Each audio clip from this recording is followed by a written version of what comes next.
சகோதரர் பக்தசிங் அவர்களின் ஊழியத்திலிருந்து விடாய்த்துணிக்கு ஏற்ற வார்த்தைகள் ஏப்ரல் மாதம் 23ஆம் தேதி. அதுபோல மனம் திரும்புகிற ஒரே பாவியின் நிமித்தம் பரலோகத்தில் மிகுந்த சந்தோஷம் உண்டாயிருக்கும் என்று உங்களுக்கு சொல்கிறேன். லூக்கா சுவிசேஷம் 15வது அதிகாரம் 7வது வசனம். தேவனுடைய சந்தோஷம் பூமியில் இல்லை, பரலோகத்திலிருந்து தொடங்குகிறது. லூக்கா சுவிசேஷம் 15வது அதிகாரம் 10வது வசனம்.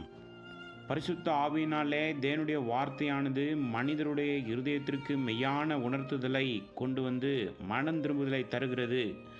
என் பாவத்திற்காக இயேசு கிறிஸ்து மரித்தார் என்று விசுவாசிக்கும்போது மெய்யான மனம் திரும்புதல் பரலோகத்தில் தூதர்கள் மத்தியில் சந்தோஷத்தை கொண்டு வருகிறது. ஒரு பாவி மனம் திரும்பும்போது தேவன் பரலோக சேனைகளை அழைத்து பரலோக வாத்தியங்களை கொண்டு அவர் பாட செய்கிறார். அதே பரலோக சந்தோஷமானது மனம் திரும்பினவருக்கும் உண்டாகும். இதுவே பரலோக சந்தோஷம்.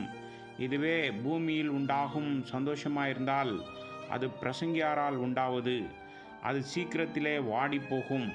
ஒரு நாள் கூட்டத்தில் நாங்கள் ரட்சிக்கப்பட விரும்புகிறோம் என்று கையை உயர்த்துகிறார்கள்.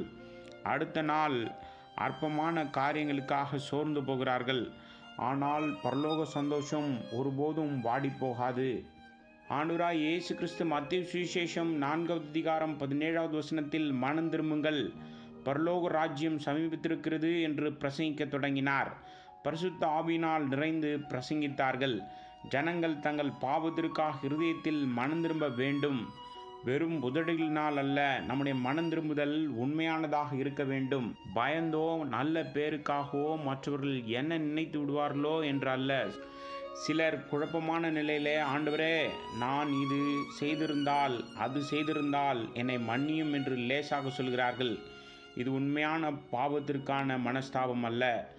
யோபு ஆண்டவரின் அழகையும் மகிமையும் வல்லமையும் கண்டவுடன் தன்னை அருவருத்து ஆண்டவரின் சமூகத்தில் ஒப்புக்கொள்கின்றான். பேதுரு, தேவன் அவனை கடிந்து கொள்ளவில்லை, பாவத்தை சுட்டி காட்டி சொல்லவில்லை. கர்த்தராய் இயேசு கிறிஸ்துவின் மகத்துவத்தையும் வல்லமையையும் கண்டவுடன் அறிக்கையிட்டு பாதத்தில் விழுகின்றான். சீமோன் பேதுரு அதை கண்டு இயேசுவின் பாதத்தில் விழுந்து, ஆண்டவரே, நான் பாவியான மனுஷன், நீர் என்னை விட்டு போக வேண்டும் என்றான். லூக்கா சுவிசேஷம் 5வது அதிகாரம் 8வது வசனம். அடுத்ததாக சகேயு நின்று கர்த்தரை நோக்கி, ஆண்டவரே, என் ஆஸ்திகளில் பாதியை ஏழைகளுக்கு கொடுக்கிறேன். நான் ஒருவனிடத்தில் எதையாகிலும் அநியாயமாய் வாங்கினதுண்டானால் நாலத்தனையாய் திரும்ப தருகிறேன் என்றான். லூக்கா சுவிசேஷம் 19வது அதிகாரம் 8வது வசனம். உண்மையான மனம் திரும்புதலை பார்க்கின்றோம். ஆண்டவர் அவனுடைய அநியாய வருமானத்தை சொல்லவில்லை. அவரின் சமூகம் மெய்யான மனம் திரும்புதலை சகேயுவின் வாழ்க்கையில் கொண்டு வந்தது.